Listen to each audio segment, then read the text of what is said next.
Alrighty, guys. So, before we head on inside, I want to tell you a little bit about the formation of limestone. That's what our cave walls are made out of. So, get this, guys.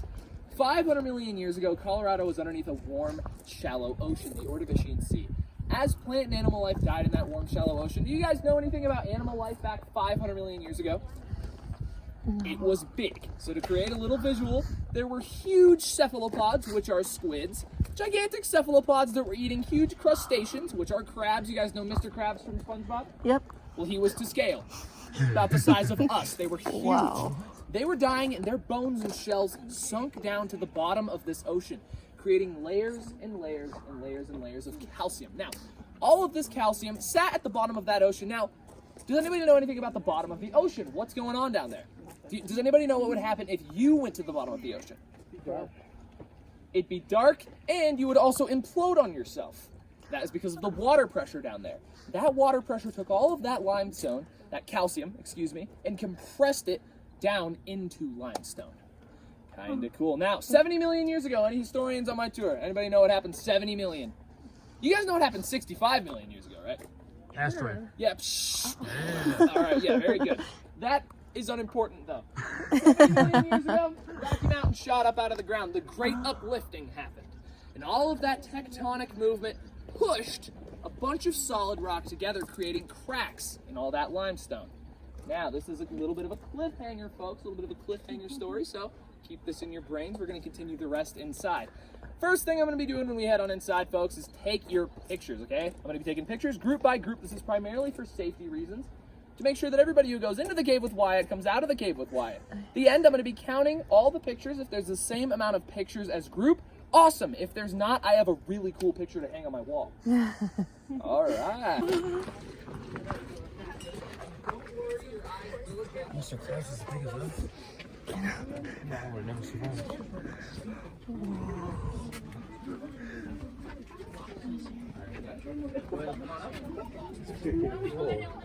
My first group, head on down, group up right in front of the little brown gate you see with the X on it. Just stand right in front of it. Yeah. Thank you guys.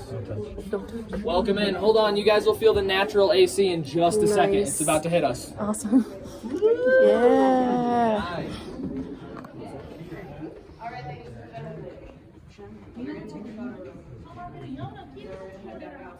So just my first group. So if you don't know.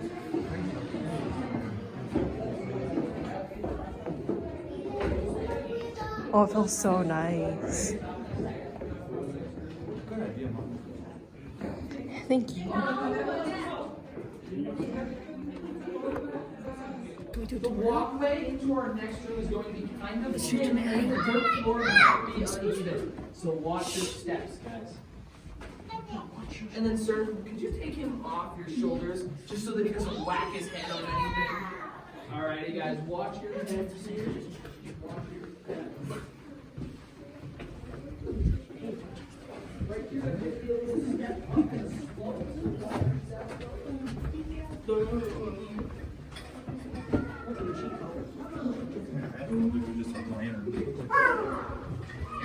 I know. Down there in the catacombs?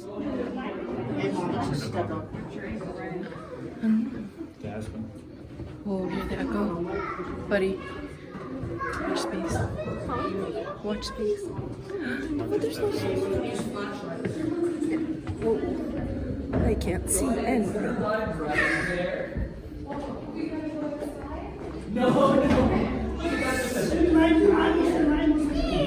There's not going to be any crawling or anything. Folks, keep coming on down. And now my goal of this room is so that everybody can see down that passageway there. So if you can't see down that passageway, readjust accordingly. Don't be scared to come up towards me. I don't bite. Very hard. Okay, guys? So, folks, in this room I'm going to be showing you some formations we're going to be seeing throughout the rest of our tour. The first one I'd like to show you guys are these. Anybody know what those are? Very good. Stalactites. Because they hang on tightly to the ceiling. Now, a stalactite forms when a droplet of water containing minerals comes on down through a crack in the ceiling, leaves a ring of minerals, and then falls on down. Another one comes through a crack in the ceiling, leaves another ring, and then falls on down. And then another one comes, ring, falls, ring, falls. over and over and over again until we were left with kind of hollow cylindrical mineral formations. Now, these mineral formations fill up with that water and then they come to a tip, leaving us with these really cool spear or icicle-like formations. And then this, right down there, you guys know what those are? Stalagmites. Very good, because you might trip and fall over there. You guys see that big one at the top of the hill there? Doesn't it kind of look like a temple? Yeah, don't the little stalagmites going up to it kind of look like people carrying gifts or offerings up to the temple? Yeah. It does, doesn't it? Yeah. You see, that's exactly what we thought it looked like, and that is why we call this room our Oriental Gardens. And then right next to the gardens is our very own cave gargoyle. If you use your imagination, you can see a bit of his head, his hands, and his wings there. You guys see that? Kind of cool, right? He's the protector of the Cave of the Winds and the protector of the gardens. I have a little nickname for him on my tours, though. I like to call him Batman.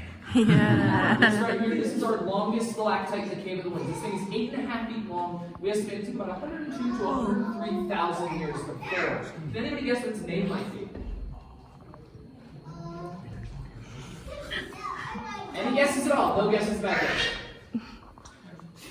Titan, great guess. It's actually the longest stalactite in the Cave of the Winds. So, folks, remember how I was talking about those cracks and all that limestone? Well, those cracks are called lifelines. There's one right above our head. Now, a lifeline actually gives birth to a cave. Pretty much how that happens is those cracks from all that tectonic shifting allow for water to seep underneath the earth.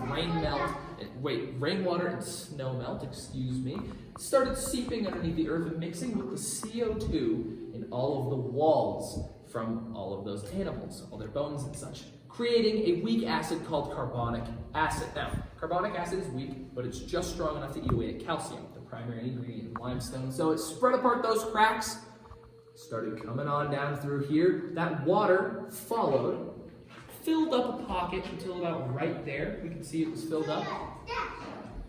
And then that carbonic acid stuck to the walls and started eating away at everything else.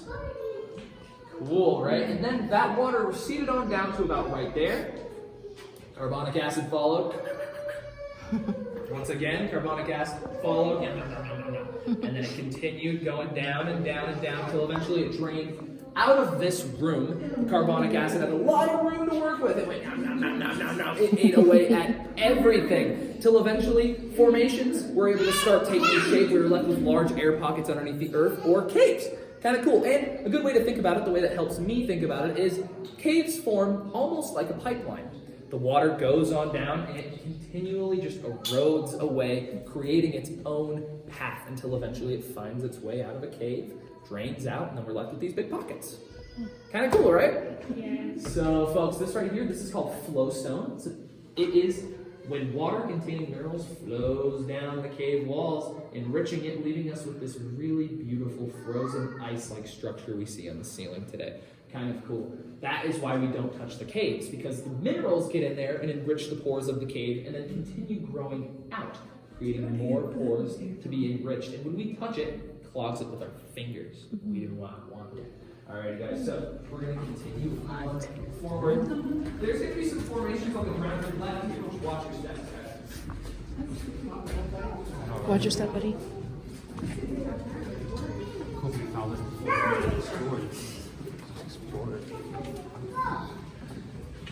Alright guys, so coming into this room, go ahead and take some right there. That's called Pickett's column. You guys know why it's so shiny? It's wet.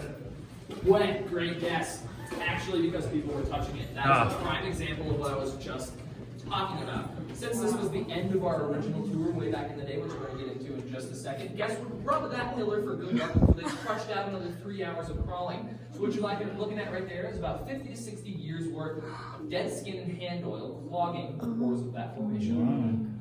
Right? Follow me, guys. Can we touch that one?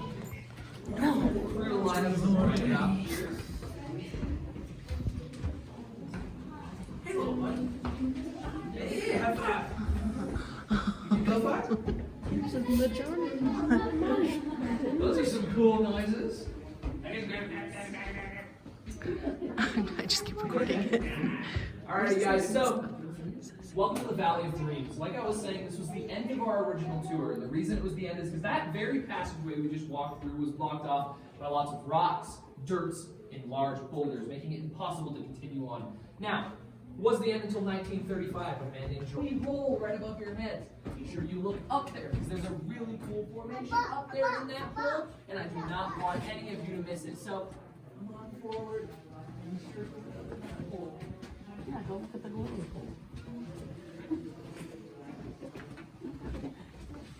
Don't touch me. Right? Okay, so you guys right here, go ahead and start a line right into my flashlight. Yeah, of course. My first group start a line with my flashlight. You guys can follow behind, and I am gonna cut it off. You guys, go ahead, fit right into this little pocket here. Hang out in that little pocket right there for a little while. Let everybody else keep coming on up. Keep coming on up. Just join the rest of the group. Did you guys look up in that hole? Be sure to look up in that hole. Oh. There's something cool up there. You guys can back up and look up in there. I'm going to start talking about it though. So folks, if you got a chance to look up in that hole, you would have seen a formation called Giant's Bleeding Heart. It's a piece of flowstone that's been enriched with iron oxide or rust to give it that really cool red glow we see today. Now, all of that flowstone up there we thought looked like the veins, arteries, and ventricles of a real beating human heart, and that's how it got its name. Pretty cool stuff, right guys? Now, so that is my personal favorite part of the room, but this is also a very interesting room. It took us about 20 minutes of walking to get here. Would have taken our original guests about 3 to 4 hours of belly crawling to get to this point. And Duck. Huh? You get it? No. So I got a duck under things because I keep hitting my head on the roof. Sure. The flapper. I think that's the heart. I thought it was the whole thing. The whole thing is on Glowstone. That's glowstone. That's glowstone.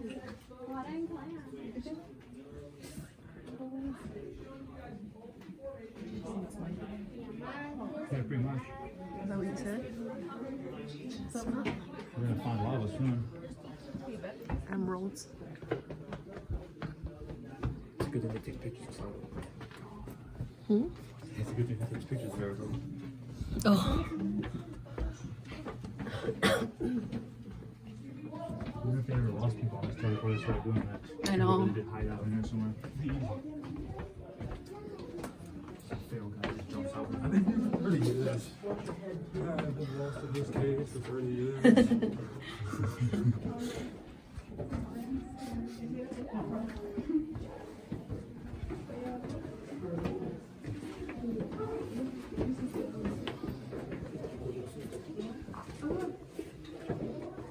It's not suited for tall people. I couldn't imagine doing the last one, but okay, I better make it. I'll probably hit my head on it. No, he's saying that because he'd be too scared. I am just scared. Whoa.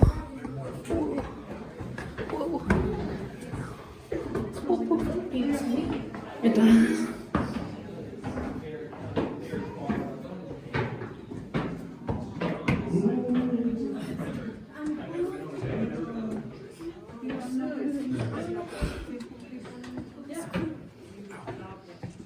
I love them all. I know it's This feels like a caveman's house.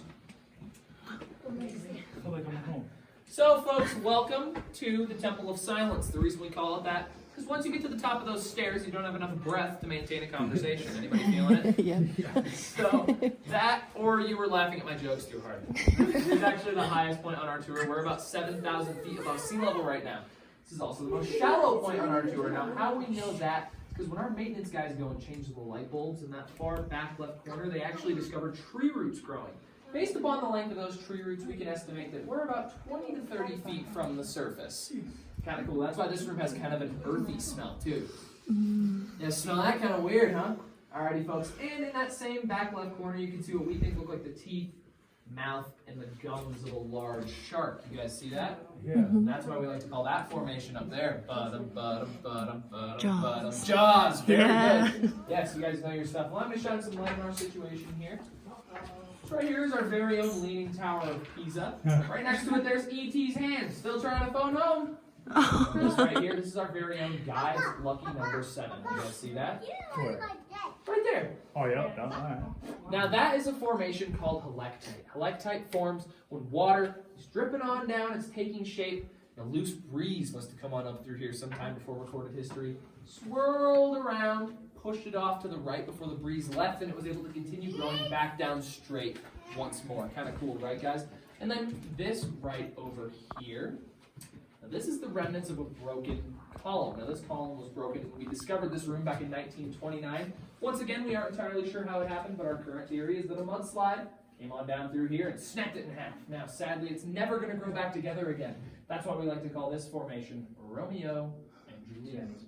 Oh, how sweet, right? Kind of dark. This right here, folks, this is called ribbon stalactite. Ribbon stalactite happens when water flows onto the ceiling, enriching it in a straight line over and over and over again until eventually we are left with this really cool ribbon, or get this, bacon-like formation. We thought that that looked exactly like bacon. And that's actually the biggest piece of cave bacon we have here in the Cave of the Winds. That thing is 4 feet long and 1 foot wide. That's why we like to call it Colorado bacon. Woo-wee. Right next to Colorado bacon, there's Texas bacon. Because not everything is bigger in Texas. Alrighty, guys. So I'm going to be squeezing right past all of you guys here. Buddy, you good?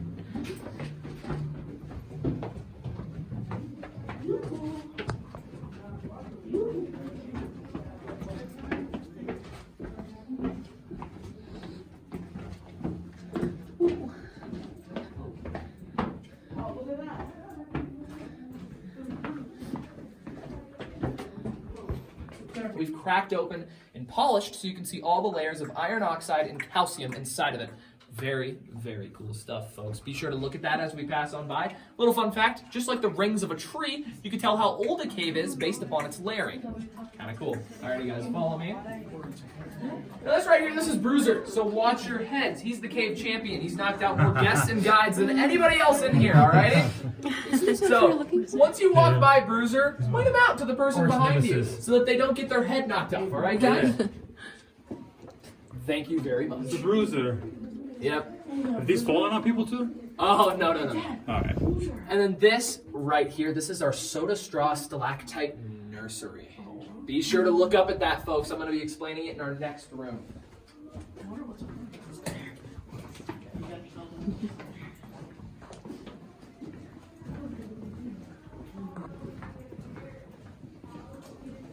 Be sure to look up here, guys. Just look up.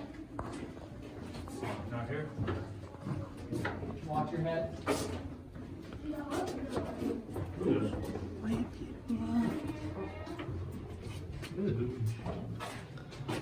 there.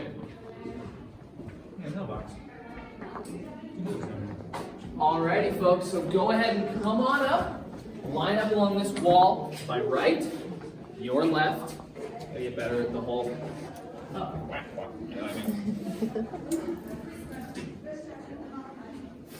So, folks, yes, we are going back there. So, if you have any artificial lights or anything, watch your heads here. Something kind of cool you can see here. This is called a saddle. It's because it comes on down, connects to the wall next to it, and there's no top piece. Watch your heads, folks.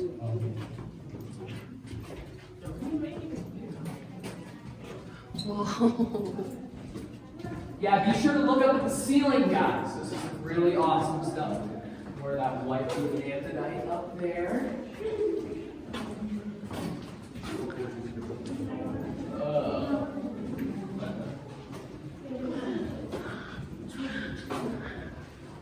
So cool. Now I do this. That was kind of a spooky whistling. Who was whistling? You being spooky, sir? Yes. Very nice. I love being spooky. Got chilly in here. Can anybody tell me why that is? We're under Oh, great guesses. Well, if it was chilly back here and we were in a cave out there. Why wasn't it chilly out there? Deeper. No. It's because heat rises, guys. We're in a bigger area now. It's colder in here because the heat has risen up to the top. Either that or we are deeper. I don't know for a scientific fact. Do not quote me on that, guys. Most of my answers to my questions here are educated guesses. So, guys, go ahead and turn off your lights. Oh, no. Oh, yeah. Anything that produces light, go ahead and turn it off.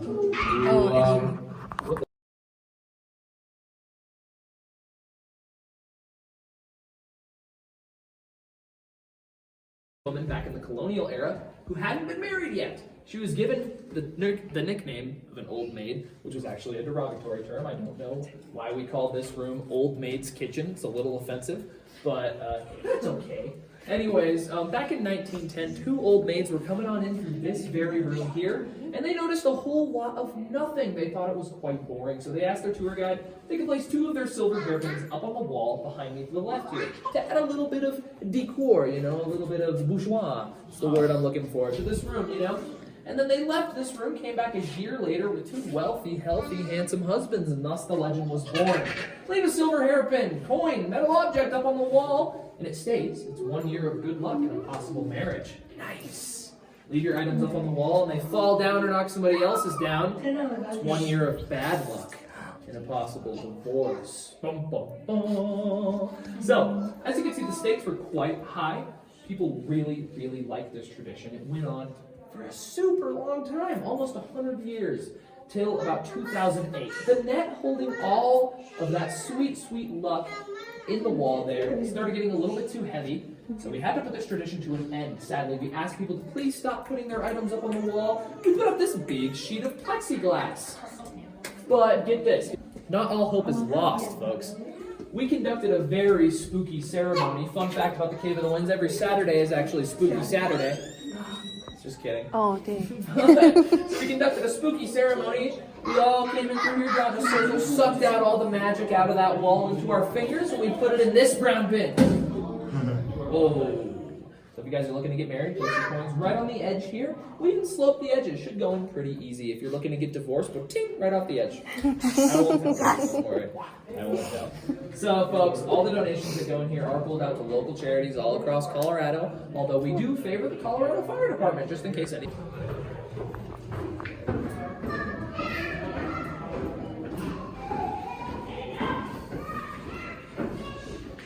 Made it.